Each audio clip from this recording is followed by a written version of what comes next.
조선 후 궁열전, 조귀인의 모함으로 죽임을 당한 스는 상궁 이정민과 일렬 왕후의 미움을 받아 쫓겨난 뒤 구호에 첩이 된 궁인 이씨 등 인조의 후궁들. 인조는 많은 후궁을 두지 않은 임금인데 왕이 되기 이전에도 인열 왕후가 되는 군부인 한씨만 두고 첩을 두지 않았습니다. 그런 인조의 후궁으로는 유명한 조귀인을 제외하면 귀인 정씨와 수계 나씨, 수계 박씨가 있으며 이 밖에 불운한 운명에 처한 스는 상궁 2명이 있습니다. 그중 수계 나씨는 서삼릉 후궁 묘역에 안장되어 있고 부친과 관직, 가문에 대해 전해지는 바가 없으며 수계 박씨는 그나마 알려진 것이 없습니다.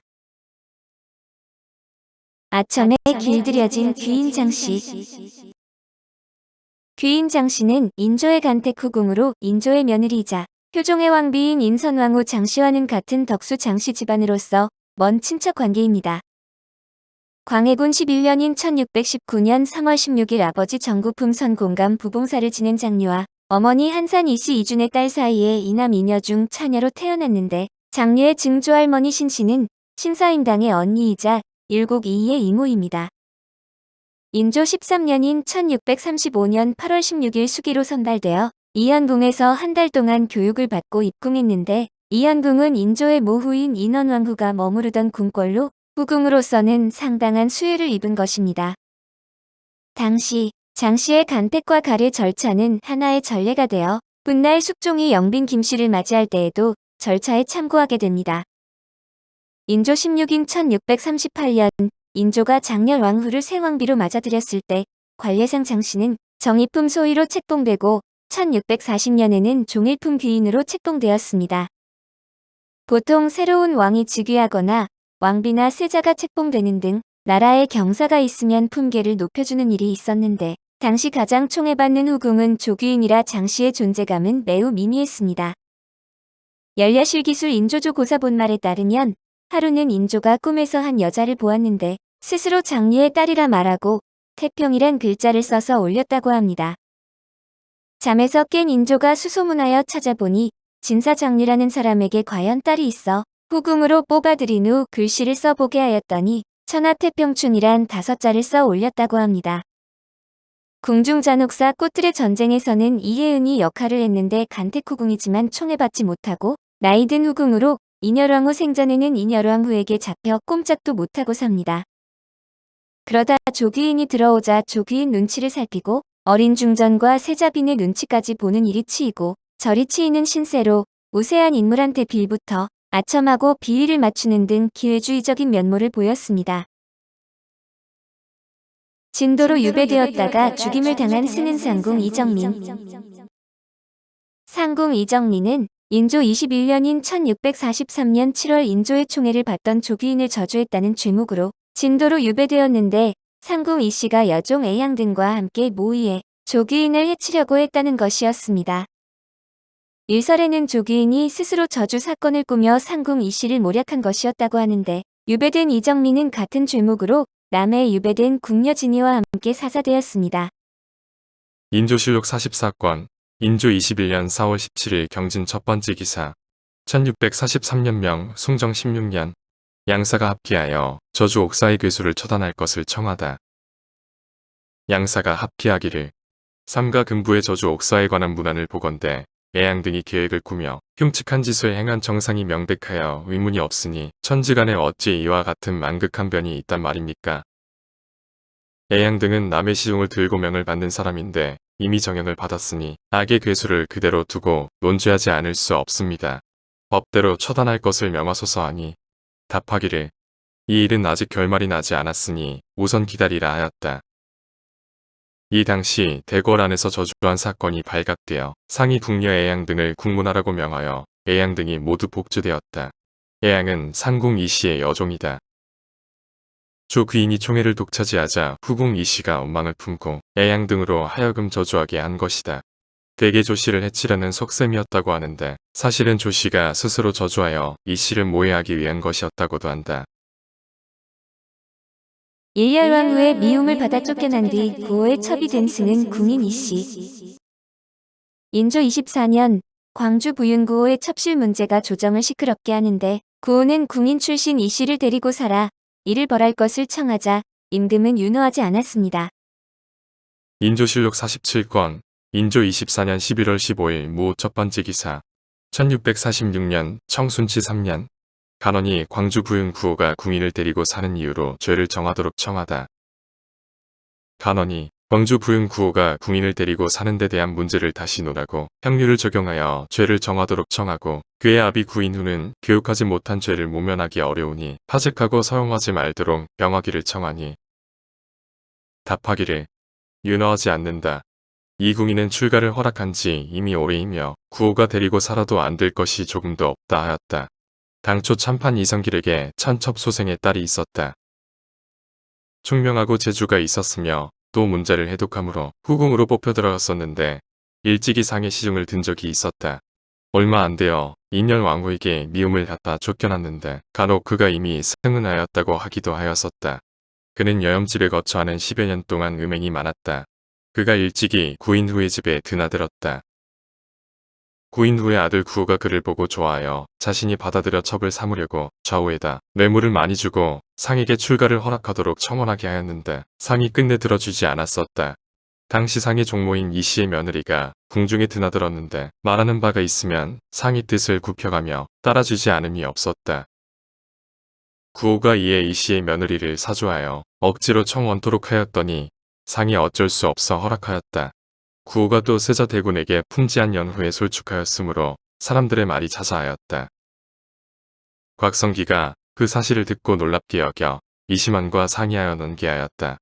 형웅군 신준이 조보를 보고 사람들에게 말하기를 나는 처음에 궁인인 줄 모르고 취했다가 논박을 받았으니 일이 매우 억울하지만 구호의 일은 참으로 황당하다 하므로 듣는 이가 비웃었다. 구호의 첩실 이씨가 재주가 많고 그를 알아서 후궁으로 선발되어 일찍이 임금을 모셨으나 인열왕후의 미움을 받아서 출궁했는데 일각에서는 이씨가 이미 승은하였다는 말이 돌았다고 전합니다.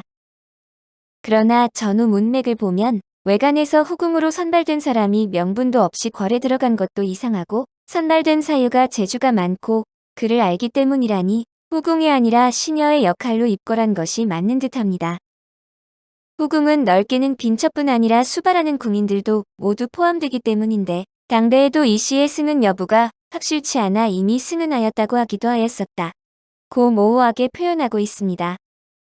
또 덧붙인 말에는 구호가 막 출궁한 이씨를 사모하여 일찍부터 첩으로 삼겠다고 설치며 인맥을 동원하여 임금에게까지 대놓고 설득한 것으로 나옵니다.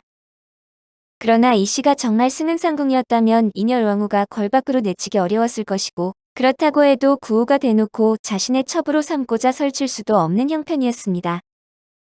또 자의식이 높은 인조 임금이 감히 제왕의 첩을 달라고 조르는 구호를 죽이기는커녕 마지못해 허락해준다는 것도 이해할 수 없는데 그녀가 궁녀가 아니라 임금의 첩이었다면 이목 때문에 임금은 구호를 벌했어야 했습니다.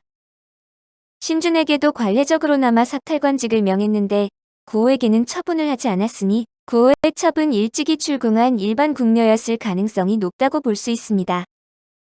그러나 오늘날 일부 자료에서는 이 시를 인조의 승은상궁으로 기록하며 구호에게 출가했다고 서술하고 있습니다. 정식 궁녀는 출궁 후에도 수절을 강요받았지만 사실상 현직에 있는 궁녀와 출궁한 지 얼마 안 된 궁녀에게만 해당되었고 출궁 시기가 오래된 궁인들은 임금조차도 혼인을 하든 말든 개의치 않았습니다.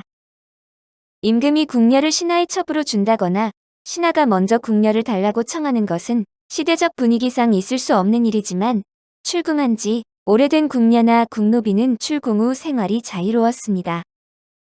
특히 궁노비들은 혼인을 하고 아이를 낳은 뒤에도 다시 궁역을 하러 들어올 만큼 혼인에 대한 억압이 없었습니다. 그러나 막 출궁을 한 정식 궁녀는 다시 대궐의 부름을 받을지 모르기 때문에 일정 기간 삼가야 했고 임금 역시 잘못된 선례를 만들지 않으려고 엄격하게 판단했습니다. 출궁을 한 정식 궁녀는 승은의 이력이 없는 이상 세월이 흐르기를 기다렸다가 조용히 혼인을 하고 살면 거슬릴 것이 없었는데 이름 없는 필부와 혼인했다면 신준과 구호의 첩처럼 세간의 주목을 받지도 않았을 것입니다. 이렇게 출궁을 한 궁녀들의 이야기는 인조 때 궁인 기옥과 서양의 일화를 통해서도 정식 궁녀와 궁노비의 일생을 엿볼 수 있습니다. 궁인 기옥과 서양 기옥은 양인의 아버지와 천인의 어머니 사이에서 얼자로 태어나 종의 신분이었고 서양도 노비 출신이었으나 두 궁인의 지위는 상당히 달랐습니다. 기옥은 15세 때 입궐해 인모광우전의 정식 생과방 라인으로 지냈고 서양은 기옥보다 한 살 아래로 인모광우전의 세답방 노비였는데 생과방 라인이 지밀보다 못하지만 정식 궁녀라 기옥은 서양의 상전이었습니다. 그러나 나이가 비슷하고 입궐 시기가 비슷해 그들은 서로 의지하며 지냈는데 인모광우가 승하하자 그들은 상을 마친 후에 사제로 돌아갔습니다. 그리고 한 달여 만에 대궐에서 기옥을 다시 불렀는데 인조의 왕비인 인열왕후전의 세답방 궁인으로 충원된 것으로 인열왕후는 기옥을 선후의 사람이라고 특별히 예우했고 기옥에게 색장의 임무를 주었습니다. 외부와 오고 가는 서찰과 물품들은 색장을 거쳐 가야 했기 때문에 그 자리는 각처의 정보를 장악할 수 있는 요지였는데 반면 궁의 부름을 받지 못한 서양은 아들 둘이 딸린 호러비를 만나 자식을 낳고 살았습니다.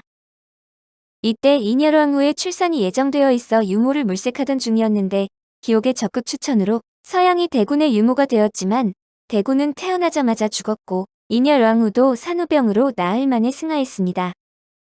유모가 되리라는 서양의 꿈도 그대로 좌절되었고 병자호란까지 발발했는데 기옥의 형제자매 3명과 서양의 큰아들 즉 남편과 전처 사이에서 태어난 장남도 청나라의 포로로 끌려가게 되었습니다. 서양의 남편은 장남이 천국에 생존해 있다는 정보를 입수하자 전 가산을 처분하고 아들을 찾으러 호련히 심양으로 떠났는데 서양에게는 전처가 낳은 10대 초반의 차남과 자신이 낳은 어린 아이가 남아 있었습니다.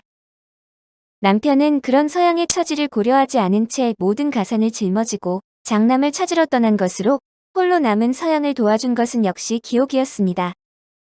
기옥은 새로 왕비가 된 장렬왕후전에서도 색장을 맡고 있었고 당시로서는 상당히 고가였던 후추 등을 궁중에서 빼돌려 서양에게 전했는데 궁중에서 빼돌린 물건을 팔아 큰 이문을 남겼습니다.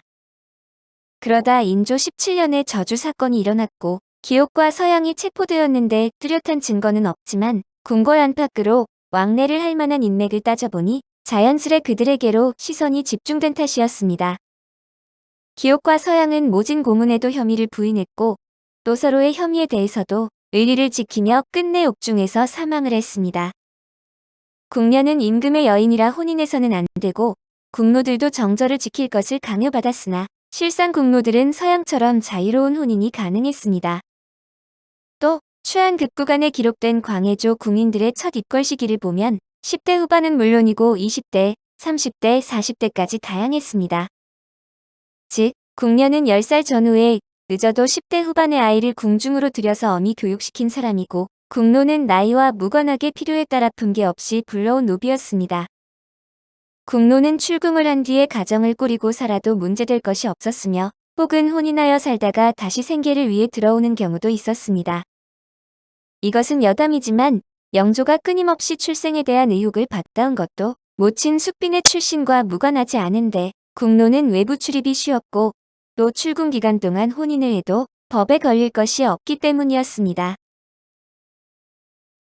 오늘 조선 후 궁열전은 조귀인의 모함으로 죽임을 당한 승은상궁 이정민과 일열왕후의 미움을 받아 쫓겨난 뒤 구호에 첩이 된 궁인 이시 등 인조의 후궁들이었습니다.